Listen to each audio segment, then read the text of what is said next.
What's going on, Not Move Nation? Welcome to the Not Move Podcast. Today is February 25th at 8:43 a.m. Eastern Time. Thank you to the supporters, subscribers, and followers. We do appreciate you guys. Also, thank you to our sponsors, BetUS, MyBookie.ag, Walmart.com, Open Gold, the MLB and NFL Pro Shops, and W Energy Drinks. All right. I usually get my injury information from rotowire.com, ROTO wire.com, but they don't really have a whole lot out today this early. I'm seeing that Scotty Barnes looks like he's going to be questionable today to play for the Toronto Raptors, is what they're saying on here. He bruised his right quad in his game yesterday, from my understanding, is what they're saying on here. So he'll probably be questionable to play in this one. Al Horford, he didn't play. He didn't play yesterday. They have him listed as probable today, but I would check on that closer to game time. Really, a lot of these injuries I would check later on throughout the day, either through your favorite source or through this one. I've been using this one for a while now. I really like RotoWire. Porzingis is going to be out today for Golden State due to an illness.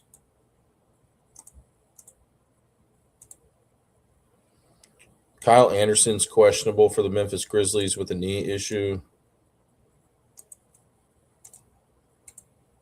Coward for Memphis is going to be out again today with a knee issue.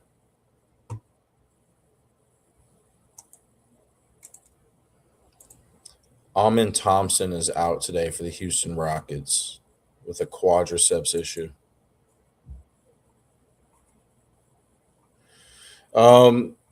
They do have Giannis in the projected starting lineup today for Milwaukee, but they have him listed as questionable.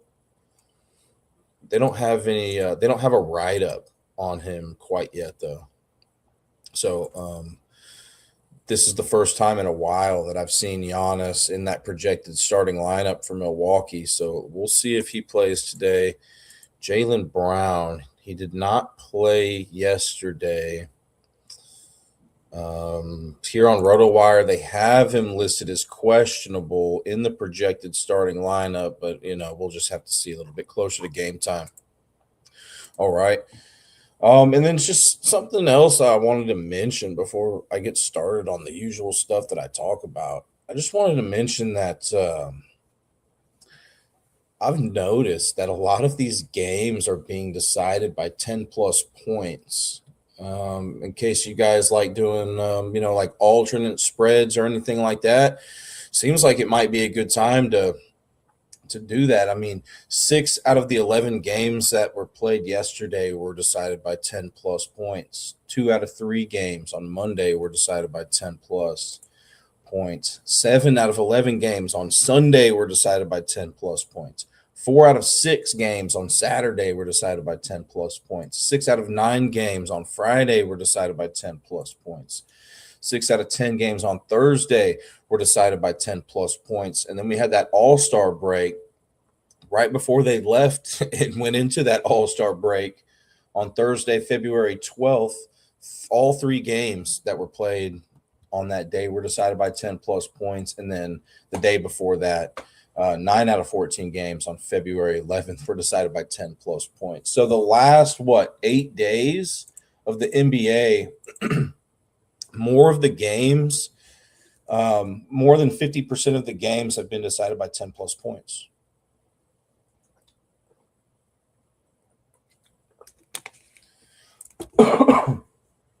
Excuse me. All right.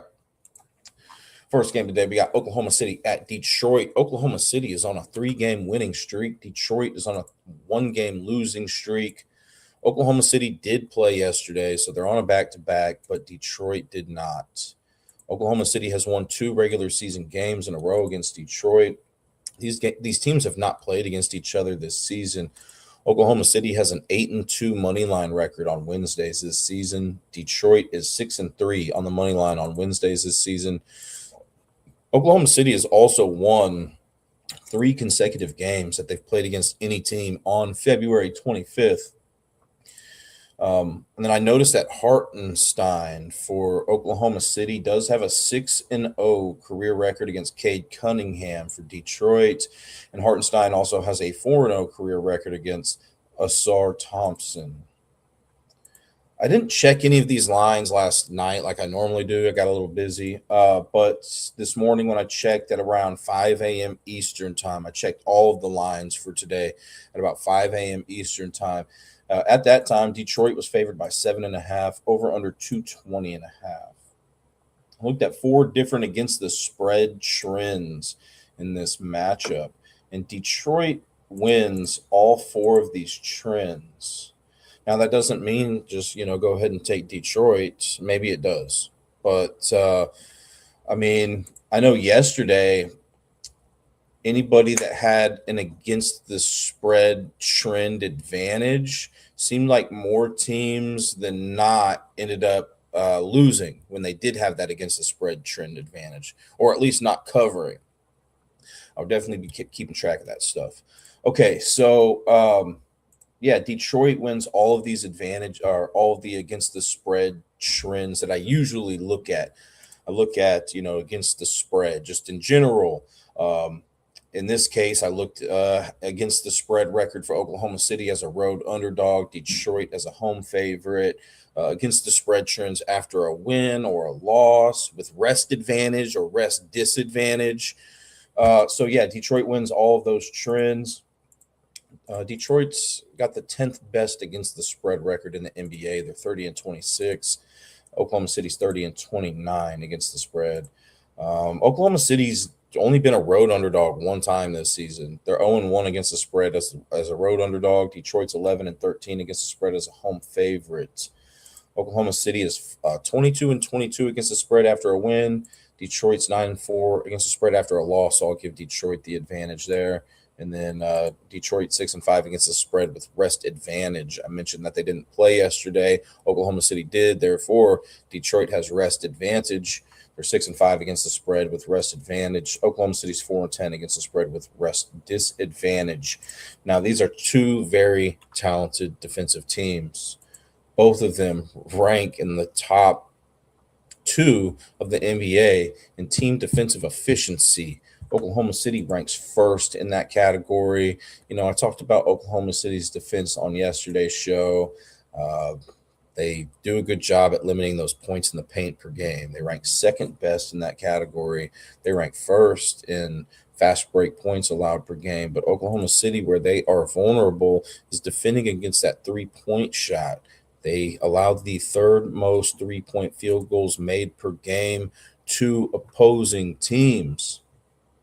Duncan Robinson is the leader for Detroit in 3-point field goals made per game, and he ranks 15th best in the NBA, followed by Cade Cunningham, who ranks 64th.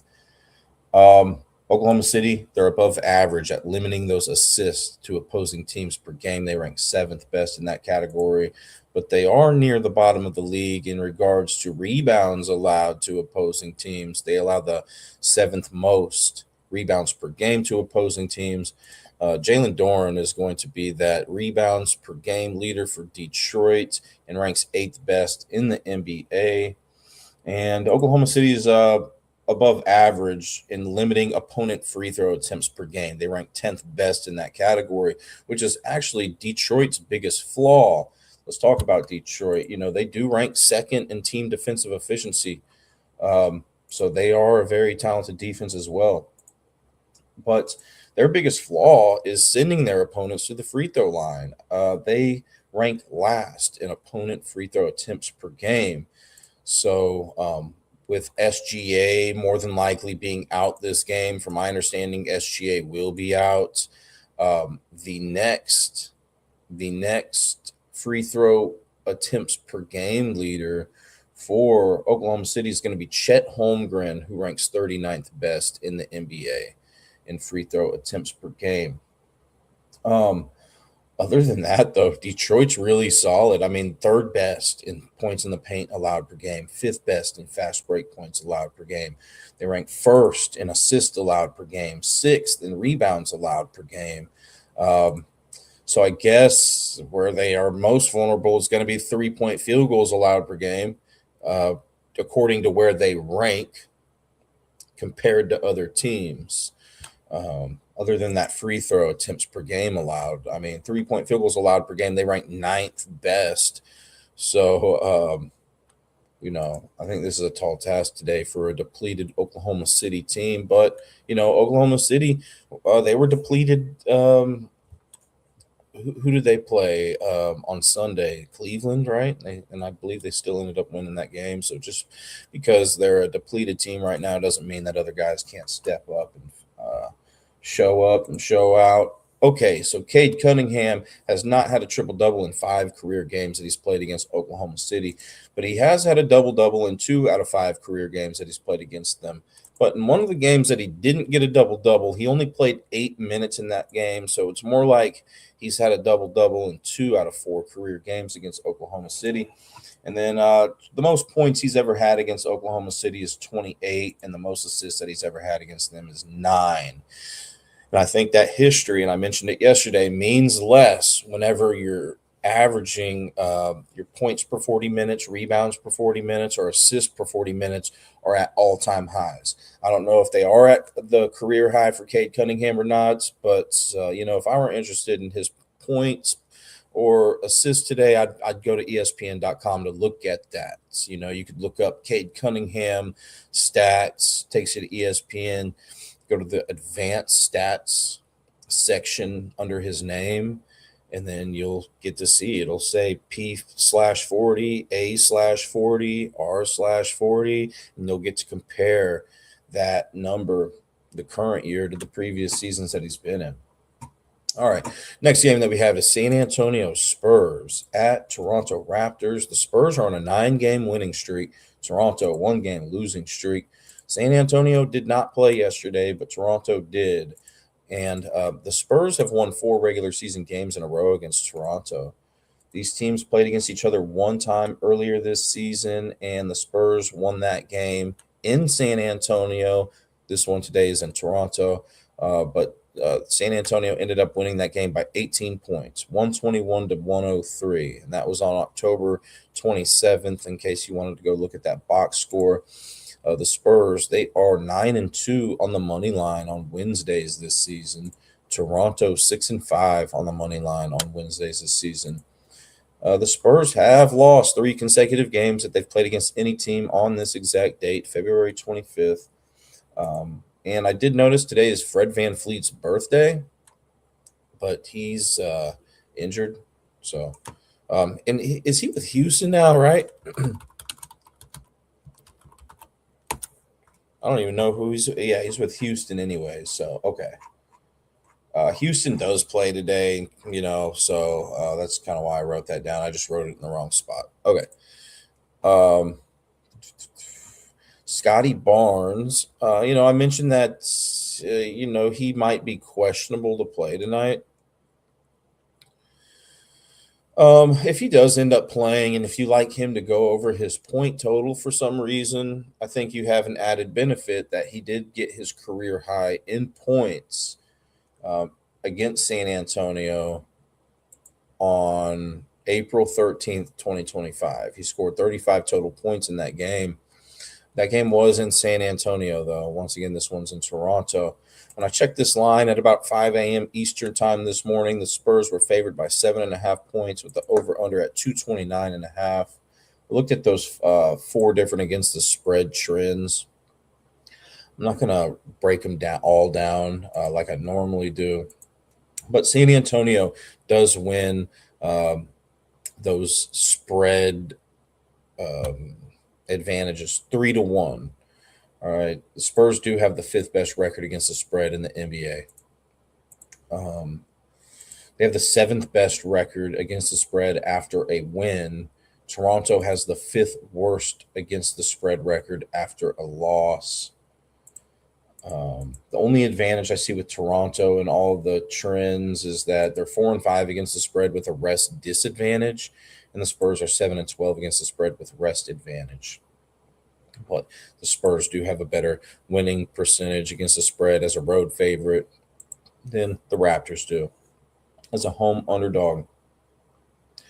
So I really don't have any names wrote down on this sheet here for this game either, because these are two talented defensive teams as well. I mean, let's start off with Toronto. They rank seventh best in team defensive efficiency. So they're up there. They're a good defensive team, and Toronto, their biggest vulnerability compared to where they rank to all the other teams in the league in the major categories that I normally talk about is going to be the free throw attempts allowed per game. They rank 20th, so they're below average at limiting those free throw attempts to opposing teams. So if you do like Wimbenyama, Castle, and or Fox to go over their point total today for the Spurs for some reason, I do give you a little bit of a additional opportunity to shoot some free throws today. Toronto's not extremely vulnerable at allowing teams to put up those free throw attempts, but they are below average. But yeah, Wembanyama ranks first on the team, 10th best in the NBA in free throw attempts per game, followed by Castle, who ranks 25th, and then Fox, who ranks 51st in free throw attempts per game. Their next biggest vulnerability, where they rank compared to other teams, is going to be rebounds allowed per game. Toronto.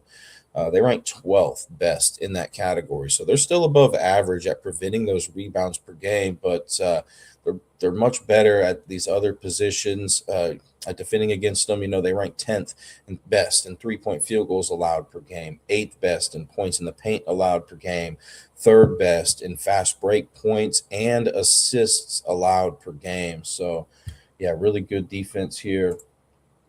But, any given night, players, NBA players can go up against the best defense and do good, So, but just to give you, a foundation to start your day with here, these are two good defensive teams here with the Spurs and Toronto, and same with that Oklahoma City and Detroit game. Let's talk about the Spurs defense a little bit. They do rank 3rd best in team defensive efficiency. Which basically just takes the pace of play out of the equation, right? So I've mentioned that on previous other shows, what the team defensive efficiency looks at. The Spurs, their biggest vulnerabilities are going to be the assists and three-point field goals allowed per game. They rank 12th best in both of those categories. So they're still above average in both of those categories. But, if I were looking for Toronto player props, that would probably be the first place that I would look for. Or if you're watching other live streams today, I would keep my ears open to see if you hear anybody that you trust that likes, any three-point field goals for Toronto, or if they like a player going over their point total, are they decent at shooting threes, or the assists, the Toronto assist props.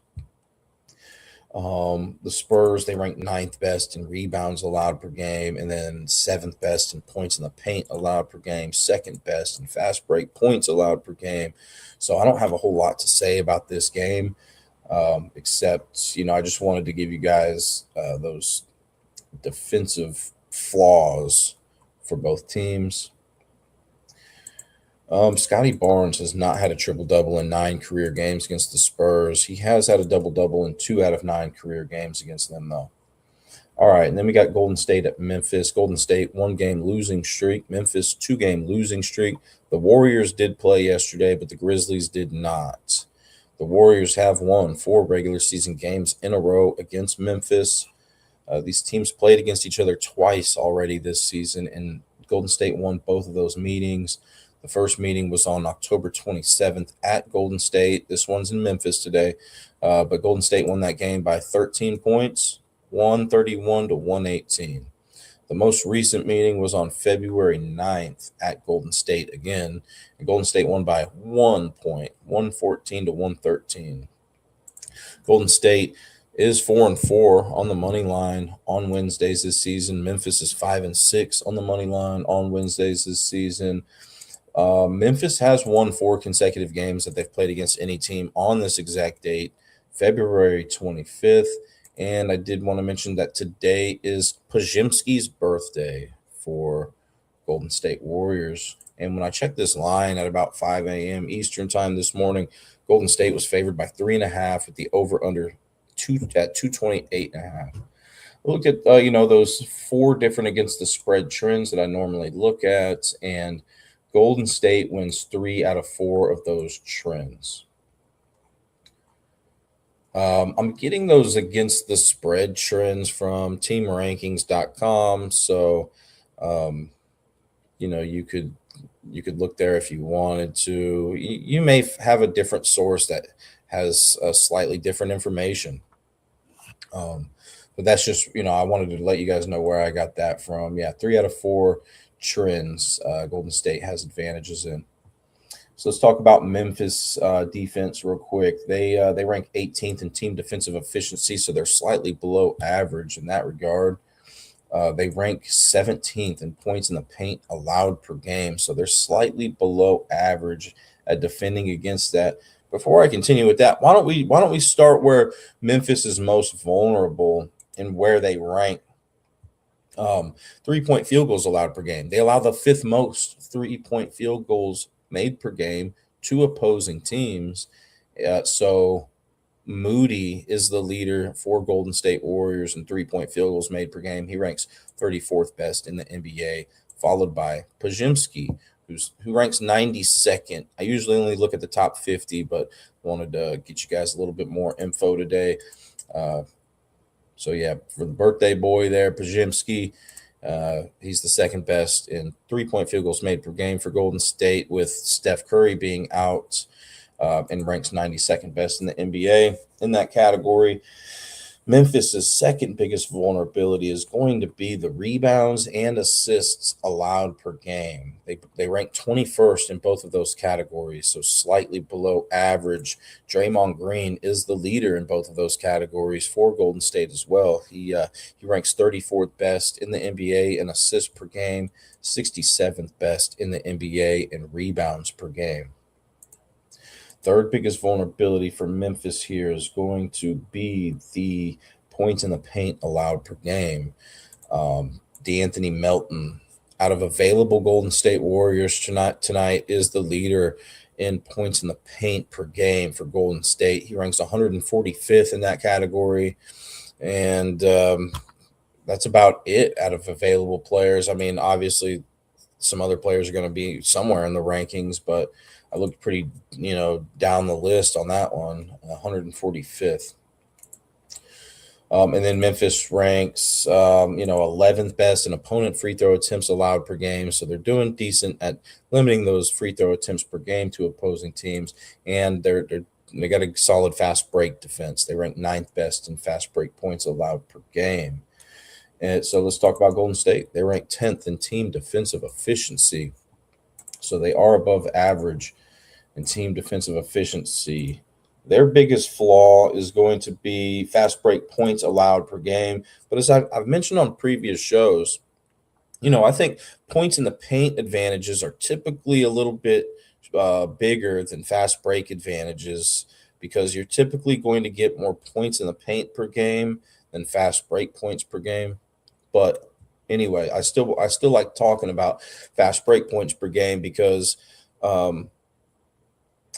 if we can get a small advantage with the fast break points and a small advantage here and there, those small advantages can really add up to, hitting a player prop.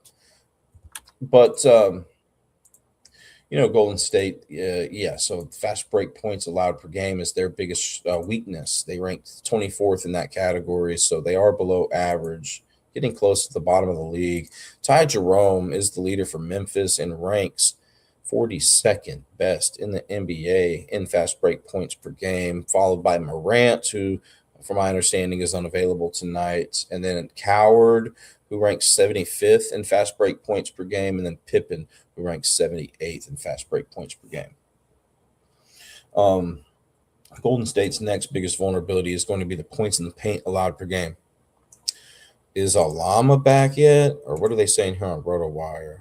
I'm seeing that Alama is going to be out again for Memphis. So with him being out and with the assumption that Edie's going to be out and John Morant's going to be out, the next leader in points in the paint per game is going to be Ty Jerome from Memphis, who ranks 108th best in the NBA in points in the paint per game. And then Coward, who ranks 112th in that category. Golden State, they rank 15th in assists allowed per game and rebounds allowed per game. So they're right at the average mark at limiting those categories. Cam Spencer is the leader for Memphis in assists per game, and he ranks 26th best in the NBA. And then for rebounds, Alama is the leader for Memphis in rebounds per game. He ranks 43rd best in the NBA, followed by Coward, who ranks 54th. And then I just want to mention that Golden State limits their opponent free throw attempts per game pretty well. They rank 7th best in that category.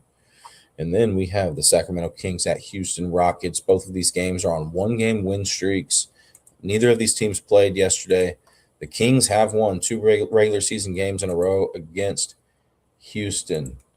These teams have played against each other 3 times this season, and Sacramento leads that season series 2-1 over Houston. I'm not going to get into each of these games that they've played against each other, but what I will say is that Sacramento does have a 2-9 money line record on Wednesdays this season. Houston, they're 6-4 on the money line on Wednesdays this season. DeMar DeRozan, the projected starting shooting guard for the Sacramento Kings tonight, needs 5 points to move into 21st place on the all-time careers leaders list for points. When I checked this line at about 5 a.m. Eastern time this morning, Houston was favored by 14.5, over under 222.5. I looked at 3 different against the spread trends in this one since both of them didn't play yesterday. I didn't look at the rest advantage versus rest disadvantage. So I looked at the normal 3, and I'll give Sacramento advantages in 2 out of 3 of those trends. Let's talk about Sacramento's defense. They rank 3rd worst in team defensive efficiency. They rank 28th in that category. Their biggest flaw, according to where they rank compared to other teams out of those major categories I normally talk about, is going to be the points in the paint allowed per game. They rank 3rd worst, so they allow the 3rd most points in the paint per game to opposing teams. So Şengün is the leader for Houston in points in the paint per game. He ranks 5th best in the NBA, followed by Amen Thompson, who I believe I said was out today, but he does rank 12th in that category. And then KD, Kevin Durant, ranks 68th in that category. And then we have assists allowed per game is going to be the Kings' next biggest vulnerability. Şengün, they rank 5th worst in that category. They allow the 5th most assists per game to opposing teams. Şengün ranks 1st on Houston, 17th best in the NBA in assists per game, followed by Amen Thompson, who ranks 31st, Kevin Durant, who ranks 44th. The next big flaw is going to be the free throw attempts allowed per game. Sacramento allows the 7th most free throw attempts per game to opposing teams. So Kevin Durant is that leader for Houston and ranks 19th best in the NBA in free throw attempts per game, followed by Şengün, who ranks 27th, and then Amen Thompson, who ranks 33rd. Next biggest flaw for Sacramento is going to be the 3-point field goals allowed per game. Not 3-point field goals, 3-point field goals made per game to opposing teams, and they're still a little bit above average in that category. They rank 14th, so not terrible there for Sacramento. But, if you were thinking about some of these guys going over their point total tonight. Reed Shepard, Kevin Durant, Jabari Smith. They don't have, just generally speaking, they don't have a huge disadvantage when it comes to the Sacramento 3-point defense, but I'm not looking at how Sacramento defends against their specific positions. I'll leave that up to you guys or some other host and some other live streams. But yeah, Reed Shepard is the leader for Houston. He ranks first on Houston, 38th best in the NBA in 3-point field goals made per game, followed by Kevin Durant, who ranks 41st, Jabari Smith Jr., who ranks 43rd, and then Sacramento is above average at limiting those fast break points per game. They rank 11th best in that category. Okay. And then Houston, I don't really see a huge flaw with Houston. They do rank 4th in team defensive efficiency. I mean, I would say fast break points allowed per game is the only category that they're below average at, and they're just a little below average. They rank 16th in fast break points allowed per game. So with Levine being out for the season, right, the next leader for Sacramento is going to be Keegan Murray in fast break points per game. He ranks 57th best in the NBA. And then Malik Monk, who ranks 80th in that category. But other than that, I mean, points in the paint allowed per game by Houston, they rank 11th best in that category, 3rd best in 3-point field goals allowed per game to opposing teams, 2nd best in assists allowed per game to opposing teams, 3rd best in rebounds allowed per game to opposing teams. So I think, Sacramento's got their hands full tonight, but anything could happen, right? Anyway, Chingun does have a triple-double in 15 career games that he's played against Sacramento. He's had a double-double in 6 out of 15 career games that he's played against Sacramento, which does include that game where he had a triple-double. And then Westbrook has had a triple-double in 7 of his last 25 games against Houston.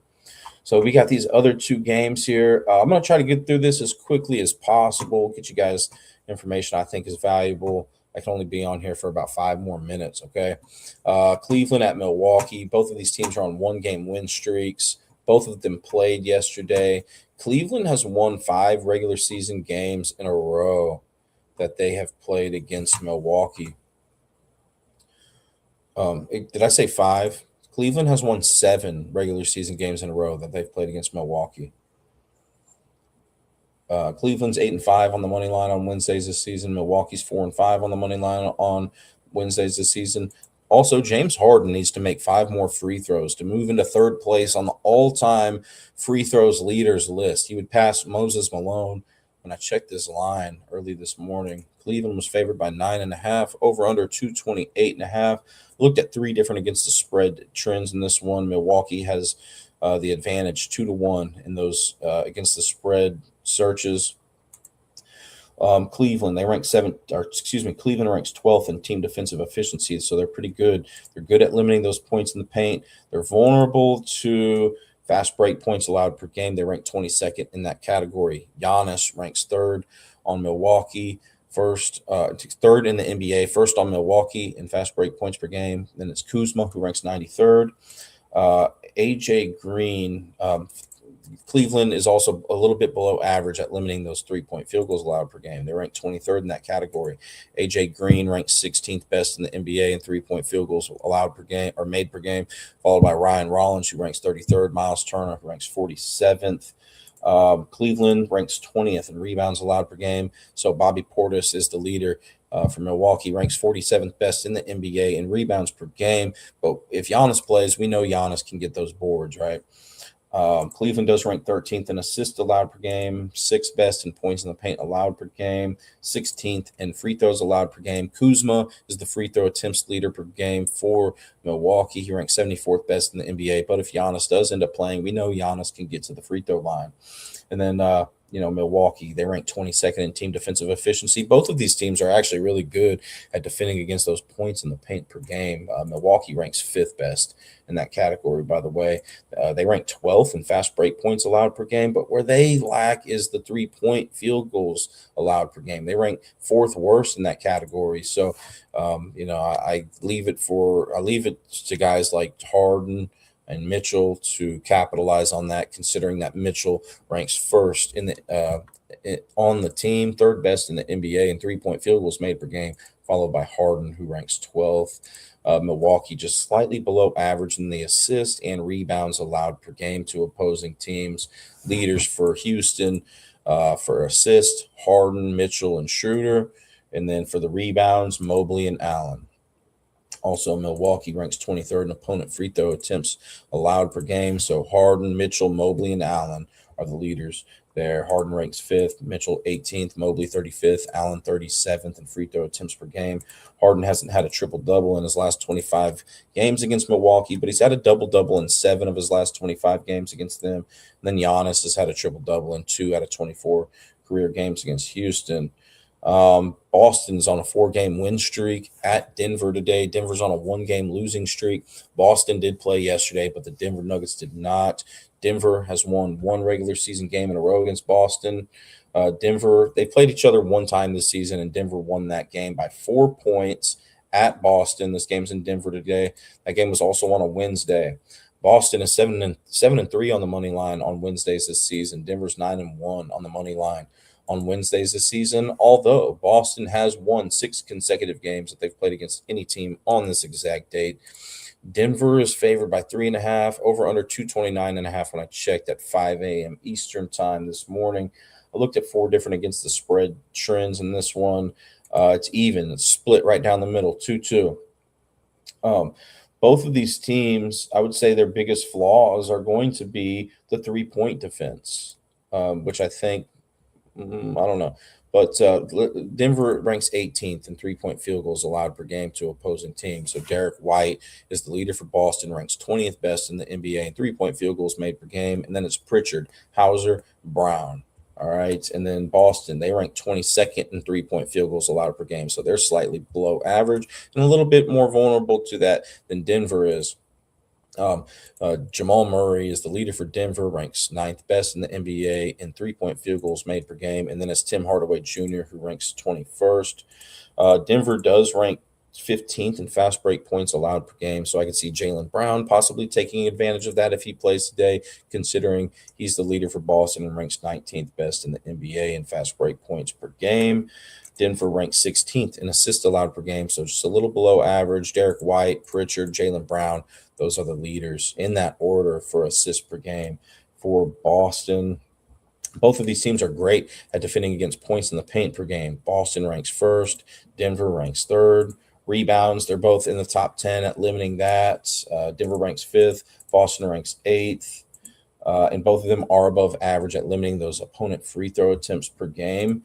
But Denver is a little bit more vulnerable to that. They rank 14th in that category. So Jaylen Brown is the leader for free throw attempts per game for Boston. Derek White is the second man up. Jaylen Brown ranks 12th best in the league in free throw attempts per game. And then Derek White ranks 87th. Then I did notice that Jokic has had a triple-double in 5 out of 18 career games against Boston. All right, everybody. Thank you so much for joining today. Hope you guys had a good day yesterday. Hope you have a good day today. I hope you have a great day tomorrow. I'll see you guys soon. And thank you to our sponsors, BetUS, MyBookie.ag, Walmart.com, Open Goal, the MLB and NFL Pro Shops, and W Energy Drinks. All right, take care, guys. Good luck. This non-casual podcast may not be reproduced, retransmitted, or reused without the authorized written consent of the Not Move Podcast Network. Thank you, and we hope you enjoyed today's broadcast.